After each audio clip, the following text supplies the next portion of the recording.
د نن فکر د غږیز کتاب اومه برخه. ځوان چې هنر یې نه زده. د هر ملت او ټولنې دولت هڅه کوي چې د ځوانانو لپاره یو لړ ګټورې پروژې ډیزاین او د تطبیق په موخه شرایط برابر کړي. د دغو پروژو په پلي کولو سره د ځوانانو کاري ظرفیتونه لوړیږي او د فني زده کړو نه برخمن کوي، ځکه چې د ځوانانو پیاوړي کول د دولت مسؤلیتونه او ارزوګانې وي. دولت غواړي چې ځوان باید د کار کولو توانمن او د ټولنیز خدمت کولو جوګه وي. هر ځوان باید نه یوازې دا چې خپل ځان ته خدمت وکړي، بلکې د هیواد په آبادولو او په ټولنیزه خیر ښېګڼه کې فعاله رول ولري. د هر ځوان مقصد باید دوه اړخونه ولري، یو د شخصي ژوند لوړتیا او بل دا چې ټولنې ته یو ډول ګټه ورسیږي. ټولنیز فکر کول د هر ځوان دنده هم ده. نو راځئ چې د هنر او فن د زده کړو په لټه کې شو. هغه دولتي پروژې چې عامو خلکو او ځوانانو ته یې ګټه رسیږي حمایه کړو. له دې سره مو په ژوند کې غوره والی راځي. د ټولنې هغه وګړي چې فن سالاره دي او د یو کس په توګه یې فن زده کړی، لکه د موبایل، راډیو، تلویزیون او کمپیوټرونو ترمیمونکي، د ساعتونو او موټرونو ترمیمونکي، د غذاګانو پخونکي، موټر چلونکي، د اوبو پایپونو غځونکي، رنګونکي، برقیان، خیاطان، خټګر، ارکان او داسې نور. د یادو فنونو څښتنان د هغو ځوانانو په پرتله ډیر آرامه او اسانه ژوند تیروي چې بې هنره وي. هنر لرونکی انسانان د بیکارۍ سره په مقابله کې غښتلي او ماتې ورکوونکي وي. د کورنۍ او ټولنې په مالي او اقتصادي پراختیا کې رغنده رول لري. برخلاف هغه ځوانان چې فن او هنر یې نه زده، ډیر په سختۍ ژوند تیروي، له ټولنې سره همکاري نشي کولای، ان ده چې د خپلې کورنۍ غړو د پالنې او روزنې مسؤلیت هم په سمه توګه نشي ادا کوي. پکار ده چې هر وګړی په ځانګړې توګه ځوانان د هنر او فن د زده کړو په لټه کې شي، ترڅو د اغیزمن انسان په توګه عزتمن او بریمن واوسي. هنر د پوهې یوه څانګه ده چې د شخصي احساساتو، فکرونو او مفکورو څرګندونه کوي. هنر پرمختیا ته د ودې یوه نوښتګره وسیله ده چې ساینسي ازمېښت او تجربو پورې تړاو نه لري. هنر د یو انسان شخصي ځیرکتیا او مهارتونه په کار اچوي، ترڅو خپلې کمې سرچینې په داسې غوره طریقو سره وکاروي چې له مخې زیاته ګټه او ارزښت په لاس راشي. هنر هغه وړتیا ده چې له مخې پوهېدلی شو ترڅو څنګه او په کومې طریقې سره د ستونزې حل پیدا کړو. هنر د عملي چارو په منظمه توګه او ترتیب سره پر مخ بیولو څخه عبارت دی. یو لوړ مهارتونه او وړتیاوې چې د عملي کار، مطالعې او مشاهدې په ترڅ کې زده کړل شوي وي له هنر عبارت دی. هنر لاندې ځانګړنې لري: د کار او ټولنیزو اړیکو پر مهال سپېڅلی لیدلوری، عملي پوهې ته اړتیا لري. نظري پوهه د هنر لرونکي سره په لاسته راوړنو کې ډیره مرسته کوي. هنر لرونکی په یوازیتوب چارې پر مخ نشي وړی، ځکه خو د مفاهمې هنر ته اړتیا لري. هنر لرونکی اړ ده چې د څرګندو میتودونو او کړنلارو نشتون په صورت کې نوښت وکړي او د هدف ترلاسه کولو په موخه د خپل تصور او مهارتونو په کار اچولو سره پر مخ ولاړ شي. هنر عملي خصوصیات لري چې د پرله پسې عملي کار کولو سره هنر لرونکي اصلاحات راولي او اکثره وخت هنر لرونکي د ساینسي میتودونو په بنیاد چارې پر مخ نه وړي. د همغږۍ اړتیا. همغږي پر ژوند کې لوی تأثیر لري. لوی منفي او مثبتې پایلې یې له مخې راتلی شي. همغږي انسانان په ژوند کې برلاسي کوي. همغږي د وګړو ترمنځ د تصمیم نیولو ګټور چانسونه ډیروي. همغږي وګړي سره نږدې کوي او یو د بل له احوالۍ سره خبروي. همغږي په کلتوري، سیاسي، اقتصادي، مذهبي او نورو ټولنیزو فعالیتونو کې چارې با کیفیته او د لګښتونو مخنیوی کوي. همغږي سرچینې اغیزمنه کوي او د وخت د ضایع کېدو مخه نیسي. همغږي د هدف په لور اغیزمنې طریقې ښایي. په رسمي ژوند کې د ادارې لپاره تشکیل جوړیږي، په څانګو ویشل کیږي، فعالیتونه ټاکل کیږي، صلاحیتونه او مسؤلیتونه معلومیږي او ادارې نور بیلابیل جوړښتونه ایښودل کیږي. ترڅو د ادارې هدف ترلاسه شي، اړینه ده چې د اداري واحدونو او ډپارټمنټونو فعالیتونه د یو مشترک لارښود سره هملاسي، متحد او همغږي شي. کله چې په اداره کې فعالیتونه په مختلفو کټګوریو وویشل شي، نو مدیران اړ دي چې د اړوند ډپارټمنټونو چارې سره ونښلوي، ترڅو یو د بل په مرسته اداري هدف په لوري سره همغږی شي. همغږي داسې تعریف شوی: همغږي په اداره کې سره منل شوی هڅه او زیار دی چې د ګډ هدف پر لوري د کار کولو په موخه د وګړو او څانګو فعالیتونه سره هملاسي کوي. یا په بله وینا هغه پروسه چې په بیلابیلو برخو کې د انسانانو فعالیتونه او هدفونه سره یو ځای کړي له همغږۍ نه عبارت دی.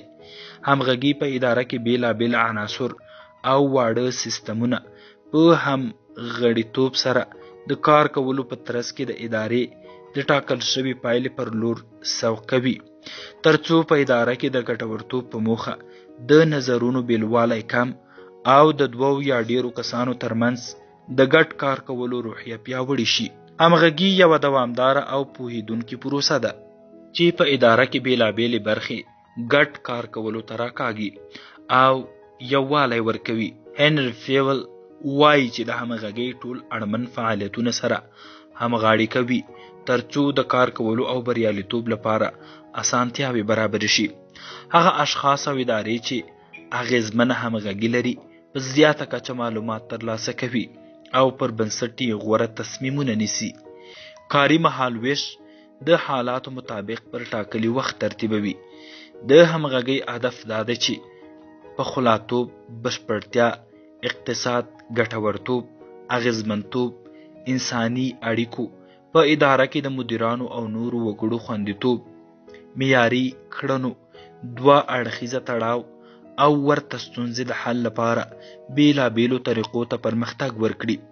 که په اداره کې ډیر ماهر او تجربه لرونکی مدیر هم وي، د ادارې بهرنی چاپیریال او د راتلونکي غیر یقیني حالتونو سره مخامخ کیږي چې د همغږۍ په مرسته ځواب ته چمتو کیږي. که یو کس یا مدیر لوړ مهارتونه او پوهه ونه لري او چارې په عادي توګه روانې وي، همغږي ته نه پاملرنه یې ستر ګواښ ګڼل کیدی شي. همغږي نه یوازې په رسمي ادارو او ګډ کار کولو په ترڅ کې اهمیت لري، بلکې هغه غیر رسمي ډلې چې د ټولنیز او کلتوري ارزښتونو له مخې په غښتلې توګه پیوند شوي وي، د همغږۍ په مرسته د وګړو د چارو په اغیزمنتوب کې ستر رول لوبوي او وړتیاوې ډیروي. هیڅ یوه ډله یا اداره تر هغې نشي بریالي کیدی ترڅو چې د څانګو، ډلو، وګړو او فعالیتونو ترمنځ همغږي نه وي موجوده. همغږي د ادارو او خلکو ترمنځ هله منځته راتلی شي چې هدف ټولو ته څرګند وي. پلانونه، پالیسۍ، کړنلارې، تګلارې او اصول باید په داسې طریقې سره جوړ شي چې ټولو اړخونو ته د تطبیق وړ او د یوه لارښود په توګه وکارول شي. همغږي هله په اسانۍ سره منځته راتلی شي چې وګړي یو د بل د همکارۍ لپاره رضایت وښیي. همغږي د وګړو د اړیکو پر بنسټ ټینګیږي. اړیکې باید پارونکې وي ترڅو رسمي او غیر رسمي مفاهمې سره مرسته وکړی شي. هغه اداري جوړښتونه چې صلاحیتونه او مسؤلیتونه پکې په منظمه توګه ویشل شوي وي او په ټولنیزو غیر رسمي ادارو کې متقابل درناوی شتون ولري، د همغږۍ اصل لرلی شي. په شخصي ژوند کې هم تر ډیره د همغږۍ غوندې ارزښتونه خپلول ګڼ شمېر ستونزې حلولی شي. په کار ده چې ټول په ځانګړې توګه ځوانان دغې اهمیت ته پام وکړي او په روزنیز ژوند کې ورڅخه د یوه قوت په توګه کار واخلي. هڅونه لوی اهمیت دی. د هڅونې اهمیت خورا ډیر اړین دی ځکه چې هڅونه د کړنو پر وړاندې ځواک ته پرمختګ ورکوي او د انسان پټ استعدادونه او وړتیاوې څرګندوي، پر ځان باور ډیروي او کیفیت ښه کوي. هڅونه داسې قوت دی چې اشخاص کړنو ته راکاږي. هڅونه په رسمي چارو کې د کارکوونکو د زړورتیا معنا لري، ترڅو ورسپارل شوې دندې په ښه شان سره سرته ورسوي. هڅونه د کار کولو رضایت ډیروي. هڅونه د سلوکو په کار اچولو لپاره وړتیاوې او انرژي بلل شوې. همدارنګه د انسان کړو ته لارښوونه کوي، ترڅو د معلوم هدف ترلاسه کولو په موخه هڅې ګړندۍ کړي.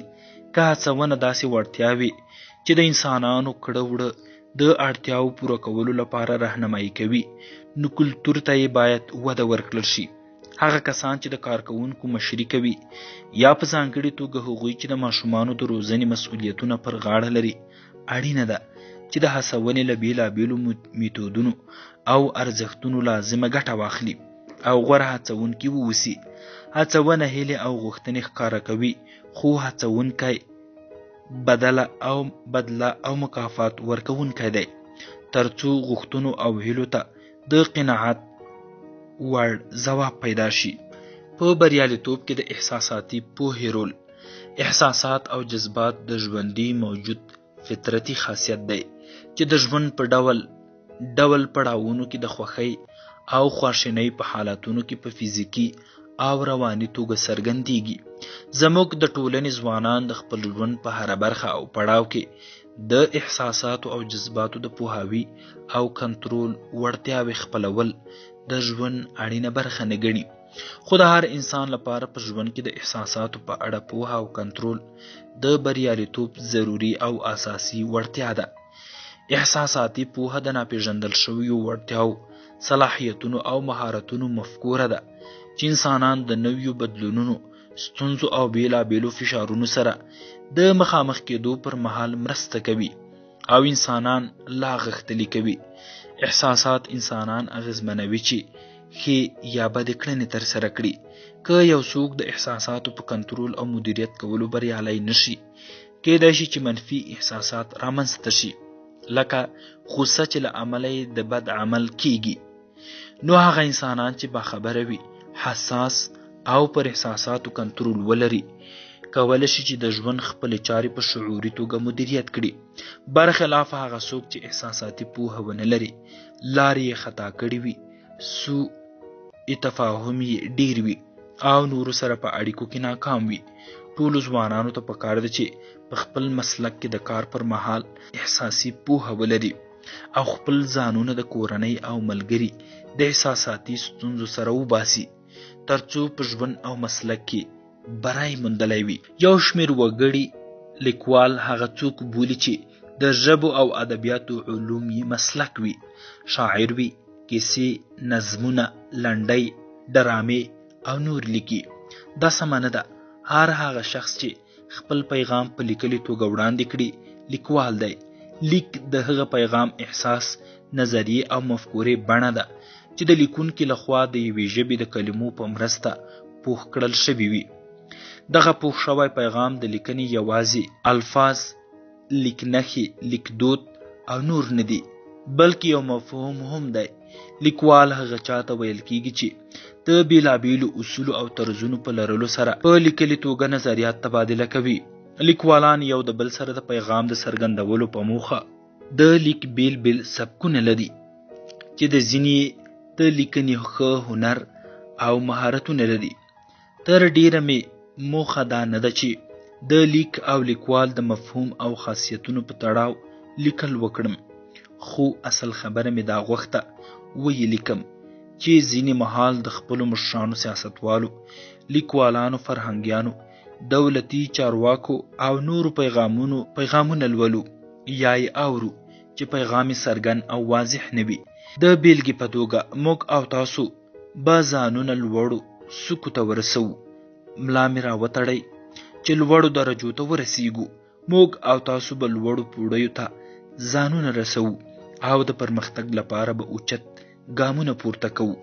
په پورته پیغامونو کې څرګنده نه ده چې لوړې څوکې څه ته وایي، کومې لوړې پوړۍ، چیرته دي لوړې څوکې. دغه لوړې څوکې مو ژوند ته څه بدلون راوړي. اوس نو که لیکنه یا وینا د الفاظو، جمله بندۍ، ګرامر، لیکدود او لیک نښو له اړخه معیاري ده، خو پیغام یې مجهول او ناڅرګند دی. ناڅرګند پیغام غبرګون نشي ترلاسه کولی. که د لوړو څوکو پر ځای په ټاکلي هدف او د برلاسیتوب په اړه یې واضحات ورکړل شي، د قناعت وړ به وي. بیلګې: که جګړه ځپلی ولس ته د لیکنې یا وینا پر مهال پیغامونه ورکول کیږي، نو ویلی شو چې سوله هغه څه دي چې هېواد ته مو آرامي او اسوده. که جګړه ځپلی ولس ته د لیکنې یا وینا پر مهال پیغامونه ورکول کیږي، نو ویلی شو چې سوله هغه څه دي چې هېواد ته مو آرامي او اسودګي راوړي. که د سولې برخمن شو، نو پوه شئ چې لوړو څوکو ته ورسېدو. پکار ده چې د سولې راوړونکو ملا ور وتړو، تر څو ملت مو دغې لوړې څوکې ته په رسېدو سره ژوند ته بدلون ورکړي. که د ټولنې دولت په یو ساحه کې د صنعتي پارکونو جوړول غواړي، اړینه ده چې د ټولنې وګړي ورسره مرسته وکړي. د صنعتي پارکونو جوړېدل مو په ژوند کې د پرمختګ اوچت ګامونه دي. دا هم ډیره اړینه ده چې د لیکنې او وینا پر مهال د ژبو او ادبي اړخونو سره سره په دې فکر وشي چې څه شی لیکم او څنګه یې ولیکم. که پیغام څرګند، د پوهاوي وړ، اړتیا لرونکی او په تاریخ تیر نه وي، نو لیکنه او وینا ښه اغیز کولی شي. د ژوند رښتیا: کله چې مهاجرین وو، د نړیوالې ټولنې په مرسته د کوربه هېواد لخوا د ژوند لومړنۍ اړتیاوې سوله، امن، سرپناه، برېښنا او داسې نور راته برابرې شوې وي. خو یو شی چې ډېر یې کړولو، هېواد مو خپل نه و. دا به ډېر تکرارېدل چې پرېږده یې، تېر شه ځینې،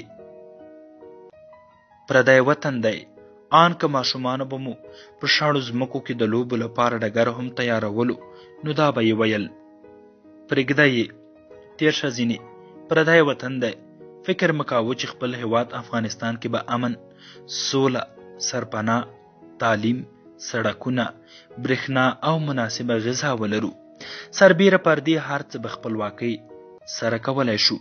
د پرېږده یې، تېر شه ځینې، پردی وطن دی پر ځای به داسې ویل کیږي چې کار وکړه، ښه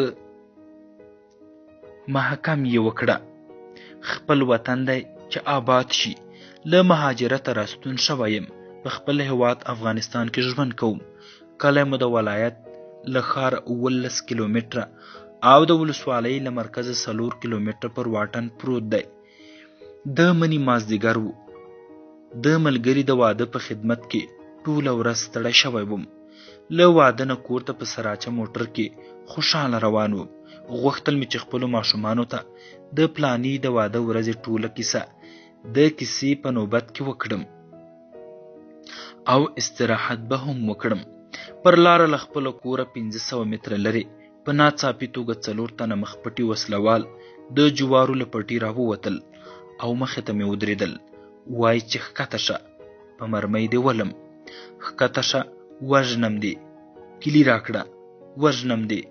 زما ځواب: څه خبره ده؟ تاسو څوک یئ؟ ما ولې وهئ؟ څه مې کړي؟ مه مې وهئ. ښه سمه ده، مه مې وهه. دادی کیلي در واخله. نور نو پر ځان پوه نه شوم.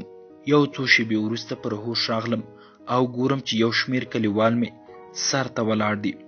پوښتنه راڅخه کوي: دا څوک و؟ څه کار یې در سره درلود؟ موټر یې درنه وتښتاوه؟